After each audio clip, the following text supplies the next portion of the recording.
Estes 3 sinais distinguem o homem superior: a virtude, que o livra da ansiedade; a sabedoria, que o livra da dúvida; e a coragem, que o livra do medo. Confúcio desenvolveu uma filosofia moral cujo objetivo era semear paz e harmonia na sociedade. Hoje em dia, seus ensinamentos ainda estão em vigor. Número 1. Ignorância. Confúcio foi um mestre e filósofo chinês com pensamentos e contribuições que continuam relevantes nos dias de hoje. Ao viver em uma época cheia de confrontos e guerras, ele desenvolveu uma filosofia baseada em princípios como o respeito, a bondade e a honestidade. Além disso, ele defendeu que a educação era o melhor caminho para a criação de uma sociedade pacífica.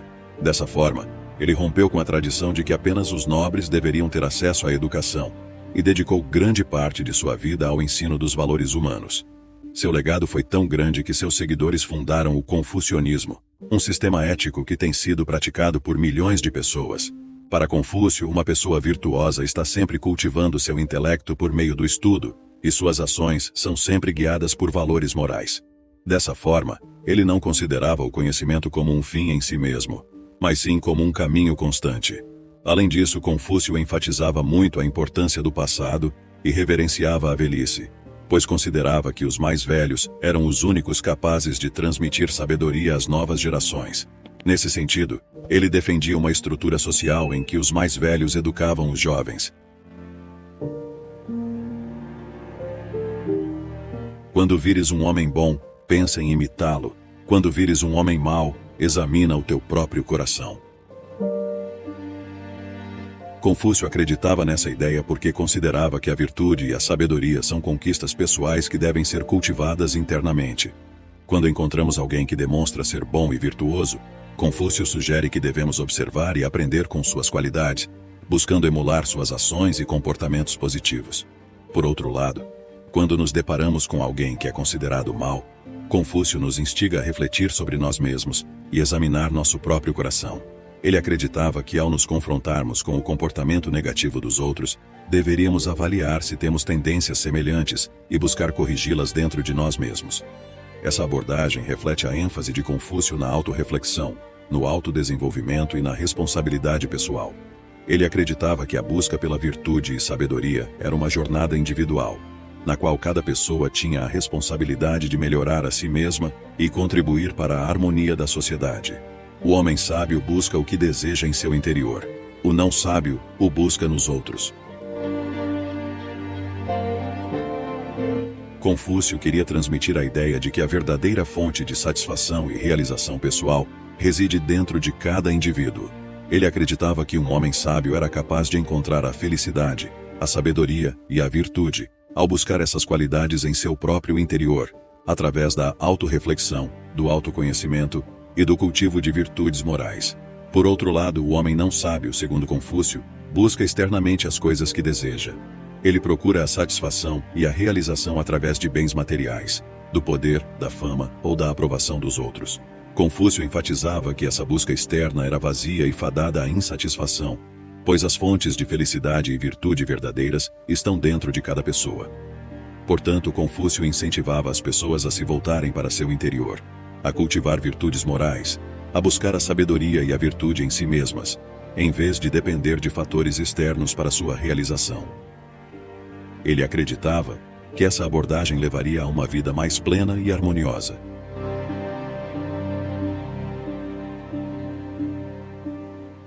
Número 2. Falta de autocontrole e o desenfreamento. De acordo com Confúcio, a falta de autocontrole e o desenfreamento são características que devem ser evitadas, pois podem levar a consequências negativas tanto para o indivíduo quanto para a sociedade como um todo. Confúcio acreditava que o autocontrole era essencial para cultivar virtudes como a temperança, a moderação e a sobriedade. Ele considerava que agir de forma impulsiva e ceder aos desejos imediatos poderia levar a comportamentos prejudiciais e ao desequilíbrio pessoal. Além disso, Confúcio via o desenfreamento como uma negação dos princípios de harmonia e ordem que ele defendia. O excesso em qualquer aspecto da vida, seja no consumo de alimentos, na busca por prazeres físicos ou no uso de substâncias prejudiciais, era visto como uma forma de desequilíbrio e falta de controle. Confúcio enfatizava a importância da moderação e do equilíbrio como caminhos para a virtude e a harmonia social. Ele acreditava que a busca pela moderação ajudava a evitar extremos e a encontrar um caminho mais equilibrado e saudável na vida. Assim, evitar a falta de autocontrole e o desenfreamento era considerado fundamental para seguir os princípios confucianos de harmonia, equilíbrio e virtude. Cultivar a capacidade de controlar os impulsos e tomar decisões conscientes permitia que as pessoas vivessem de acordo com os valores éticos defendidos por Confúcio e contribuíssem para a paz e a harmonia na sociedade. Aquele que não consegue controlar a si mesmo, como pode governar os outros? Confúcio acreditava que um líder, seja em nível governamental, familiar ou comunitário, precisa ser capaz de exercer autoridade sobre si mesmo antes de poder exercê-la sobre os outros. Isso significa que um líder deve ter a capacidade de controlar suas próprias emoções, desejos e impulsos, a fim de tomar decisões sábias e agir de forma justa. Um líder que carece de autocontrole corre o risco de ser influenciado por suas próprias paixões e interesses pessoais, o que pode levar a decisões impulsivas, injustas ou prejudiciais para aqueles que estão sob sua liderança. Se um líder não consegue controlar a si mesmo, é improvável que inspire confiança e respeito dos outros. Portanto, Confúcio argumentava que o autocontrole é uma virtude fundamental para governar os outros de maneira eficaz. Aqueles que desejam ser líderes devem primeiro desenvolver a capacidade de se disciplinar, dominar suas emoções e agir de acordo com princípios éticos. Somente então poderão liderar com sabedoria, justiça e em busca do bem comum. Essa citação destaca a conexão intrínseca entre o autocontrole e a capacidade de liderança. Ela serve como um lembrete de que, para governar com sabedoria e eficiência, é necessário ter controle sobre si mesmo, evitando impulsividade, comportamentos imprudentes e a falta de moderação. Número 3. Falta de sinceridade e engano. Aquele que mente para si mesmo e escuta suas próprias mentiras, chegará a um ponto em que não reconhecerá a verdade nem em si mesmo, nem nos outros. Confúcio enfatizava a importância da sinceridade e da honestidade como fundamentos para estabelecer relacionamentos saudáveis e construir uma sociedade harmoniosa. Ele acreditava que a falta de sinceridade e o engano eram comportamentos prejudiciais, que minavam a confiança mútua e prejudicavam os laços humanos. Ao abordar a questão da falta de sinceridade, Confúcio estava preocupado com o impacto negativo que isso poderia ter nas relações pessoais e sociais. Ele defendia que a sinceridade deveria ser praticada tanto em palavras quanto em ações, pois a coerência entre o que se diz e o que se faz é essencial para estabelecer a confiança e a credibilidade. Confúcio valorizava a sinceridade como uma virtude essencial. Ele enfatizava a importância de falar a verdade, agir com integridade e evitar o engano. A sinceridade era vista como uma base fundamental para a construção de relacionamentos saudáveis, confiáveis e significativos.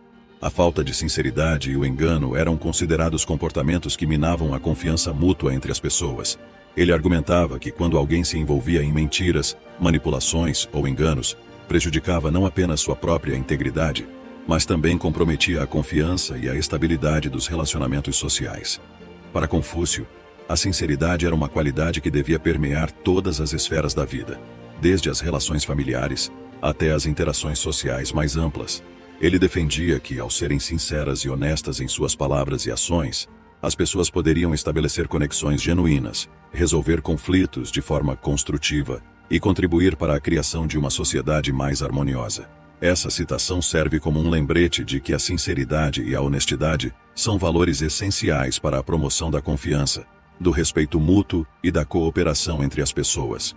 Ao evitar a falta de sinceridade e o engano, Confúcio buscava estabelecer as bases para relacionamentos saudáveis e uma vida mais ética e harmoniosa.